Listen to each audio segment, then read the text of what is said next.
دل کے کانوں سے کہ سیدنا امام حسین پڑھی رضی اللہ تعالیٰ عنہ جب آخری سلام کر کے میدان کربلا میں اترے تو اس وقت آپ کے سامنے کوئی آنے کو تیار ہے؟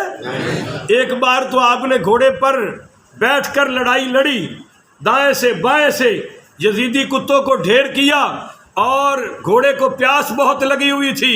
آپ نے گھوڑے سے فرمایا کہ نہر فرات کے کنارے پہ چل، گھوڑا سب کو چیرتے ہوئے نہر کے کنارے پر پہنچ گیا۔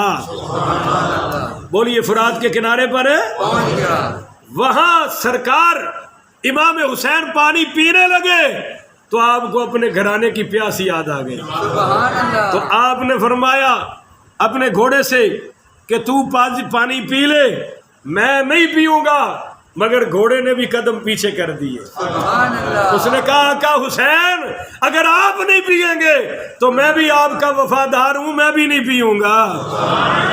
اب سوچے نوشہرہ کے غیرت مند مسلمانوں، اس پانی کی کیا اوقات ہے جس کو میرے مولا حسین کا گھوڑا بھی نہیں پی رہا؟ اس پانی کا میرا حسین محتاج نہیں ہے۔ ہاں، پھر جب آپ واپس تشریف لائے تو پھر ابن سعد لعین نے سب کو پکارتے ہوئے کہا وَيْلَكُمْ تَدْرُونَ لمن تقاتلون، ہائے لشکر تم پر افسوس کہ تم ہزاروں میں ہو اور جانتے ہو تم کس سے لڑ رہے ہو؟ ھذا ابن الانزاء البطین، ھذا ابن قتال العرب، یہ انزاء بطین اور عرب کے سب سے بڑے جنگجو مولا علی کا لخت جگر ہے۔ اور وہ کہنے لگا ابن سعد تحملوا علیہ من کل جانب، اکیلے اکیلے تم نہیں لڑ سکو گے، دائیں سے آؤ گے نہیں لڑ سکو گے، بائیں سے آؤ گے نہیں لڑ سکو گے، چاروں طرف سے حملہ کرو پھر تم حسین کا مقابلہ کر سکو گے۔ یہ اس بدبخت نے نعرہ لگایا اور باقی سب نے پھر کیا کیا کہ حضرت حسین پر تو چاروں طرف سے تیروں کی بارش کر دی گئی، اور ایک بدبخت تھا حسین بن تمیم، اس خبیث نے جو تیر مارا تو وہ تیر آپ کے تالو میں پیوست ہو گیا، اور جب امام حسین پاک پڑھی رضی اللہ تعالیٰ عنہ نے وہ تیر نکالا تو آپ کے دونوں ہاتھ خون سے بھر گئے، اور آپ نے خون یوں آسمان کی طرف اچھالا اور ایک بات کہی فَجَعَلَ يَتَلَقَّ الدَّمُ بِيَدِهِ، آپ نے وہ خون اپنے ہاتھ میں لیا، وَرَمَى بِهِ إِلَى السَّمَاءِ، آپ نے آسمان کی طرف بلند کیا، ثُمَّ حَمِدَ اللَّهِ، اور آپ نے کہا الحمدللہ، کیا فرمایا؟ اور وَأَثْنَى عَلَيْهِ، اور اللہ کی ثنا کی، ثُمَّ قَالَ، پھر آپ نے یزیدیوں کی طرف رک کر کے فرمایا اللہم انی اشکو الیک، اے اللہ میں اپنے غم کی شکایت تجھ سے کرتا ہوں۔ بولیے اپنے غم کی شکایت تجھ سے کرتا ہوں۔ اور کیا فرمایا آگے توجہ سے، الیک ما یصنع بابن بنت نبیک، اے اللہ میں شکایت تجھ سے پیش کرتا ہوں اس بات کی کہ جو تیرے نبی کی بیٹی کے بیٹے کے ساتھ اس میدان میں کیا جا رہا ہے، اللہم احصبہم عددا، اللہ ان کی گنتی کر لے، اللہ ان سب کی گنتی کر لے، وقتلہم بدرا، اور ولا تبق منہم احدا، اور وقتلہم بدرا، ان سب کو ہلاک کرنا، اور ولا تبق منہم احدا، ایک بھی نہ چھوڑنا، سب کو ذلیل کر کر کے کتے کی موت دینا۔ اور جتنے بھی یزید مرے ہیں، یزیدی گندی موت ہی مرے ہیں، خود یزید سمیت۔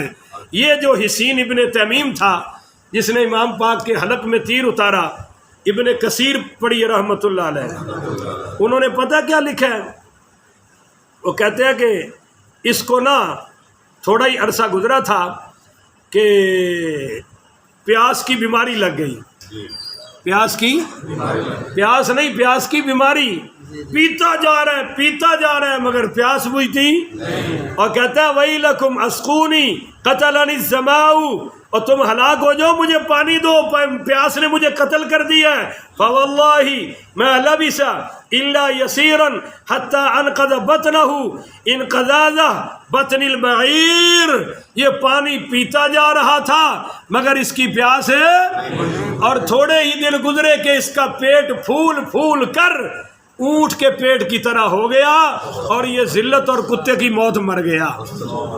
یہ یزیدیوں کا کل بھی انجام تھا، آج بھی جو یزیدی ہیں نہ عزت کی موت مریں گے، نہ ایمان کی موت مریں گے، نہ حسن کی موت مریں گے، وہ زندہ رہیں، ان کے چہروں پر نحوست پڑتی ہے، مر جائے ان کی قبر میں بھی آگ برستی ہے، اور جو حسینی ہے کالا بھی ہوگا تو چہرے پر نور ہوگا، وہ مرے گا تو زبان پر کلمہ طیبہ جاری ہوگا، اللہ کی قسم وہ قبر میں اترے گا تو اس کی قبر میں سرکار دو جہاں کی نبوت کا نور ہوگا۔ تو امام علی مقام رحمت اللہ رضی اللہ تعالی عنہ پھر ایک ایسا وقت آیا کہ جب زیادہ تیر لگے تو پھر آپ گھوڑے سے نیچے اتر آئے، بولیے گھوڑے سے نیچے اتر آئے۔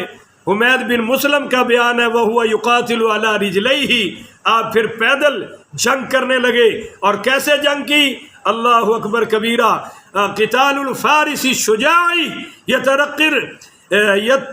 یتقی الرمیہ ویفترس العورہ ویشد علی الخیل، جیسے کوئی بہادر شاہ سوار فاصلے سے خود کو بچاتے ہوئے، کمین گاہوں سے اپنا موقع تلاش کرتے ہوئے سواروں پر حملہ کرتا ہے، ایسے امام حسین یزیدی کتوں پر حملہ فرما رہے تھے۔ اس میں پھر وہی معاملہ آ گیا کہ جب فوج تو سامنے نہیں آ رہی تو پھر یہ زرع بن شریک نے آگے بڑھ کر ایک آپ کے ہاتھ پر ضرب لگائی، اور پھر دوسرے نے آپ کے قتل پر نعرہ لگایا کہ اب آ جاؤ بھائی، ہاتھ زخمی ہو گیا ہے، سب بل پڑو۔ اللہ اکبر کبیرہ، ایک شخص آیا اسی حالت میں جب کہ آپ ہر طرف سے زخمی ہیں، خون و خون ہے، خون میں لت پت ہے، اور وہ آگے بڑھ کر آپ کو قتل کرنا چاہتا تھا۔ میرے امام حسین نے اس کے چہرے کی طرف دیکھ کر فرمایا ہٹ جا، تو میرا قاتل نہ بن، میں تیرا جہنم میں جانا برداشت نہیں کر سکتا۔ اس نے تلوار پھینکی اور حضرت کے قدم پکڑ لیے، کہنے لگا ابن رسول اس حالت میں بھی آپ ہمیں جہنم سے بچانا چاہتے ہیں؟ فرمایا ہاں اب ضرور بچانا چاہتا ہوں۔ بس وہ پھر امام حسین کے ساتھ مل گیا، اسی وقت یزیدیوں نے اس کو قتل کر دیا۔ اس نے پھر نعرہ لگایا، کہنے لگا یا ابن رسول اللہ، اے ابن رسول اللہ، آپ مجھ پر گواہ رہیے گا کہ میں آپ کی محبت میں اپنی جان قربان کر کے جا رہا ہوں۔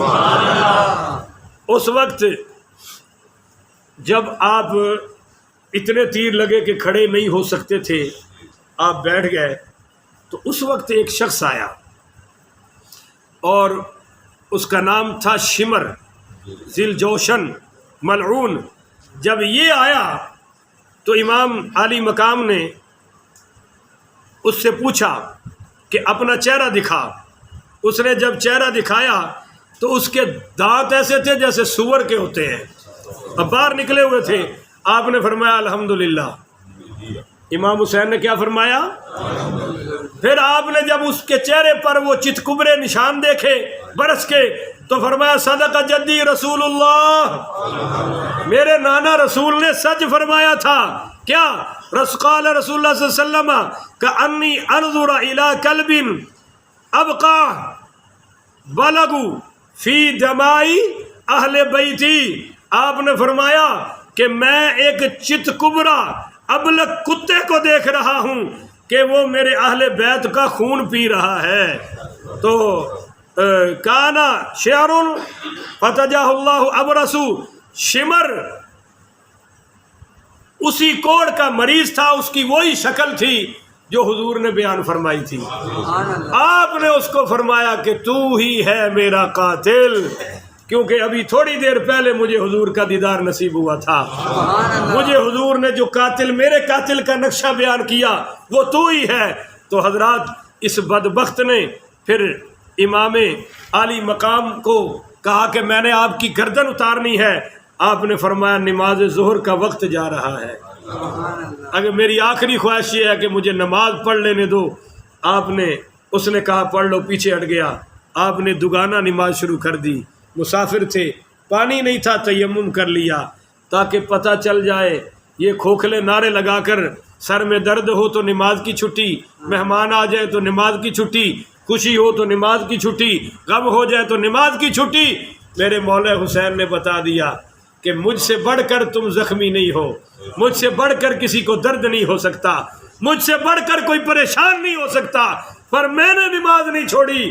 تو اے میرے ماننے والوں, اصل حسینی وہی ہوگا جو نماز پڑھ کے آئے گا. ابھی آپ نے ایک رکعت پڑھی اور دوسری کے آخری سجدے میں تھے تو شمر لعین صبر نہ کر سکا. اس نے کہا سلام پھیر دیا تو میری خیر نہیں. اس نے عین سجدے کی حالت میں آپ پر انس بن سنان نے ایک وار کیا پشت پر, جو یہاں سے یہاں نکلا, اور اس نے سجدے کی حالت میں آپ کا سر قلم کر دیا. انا للہ و انا الیہ راجعون. اور پھر مزے کی بات یہ ہے کہ یہ جسم یہاں چھوڑ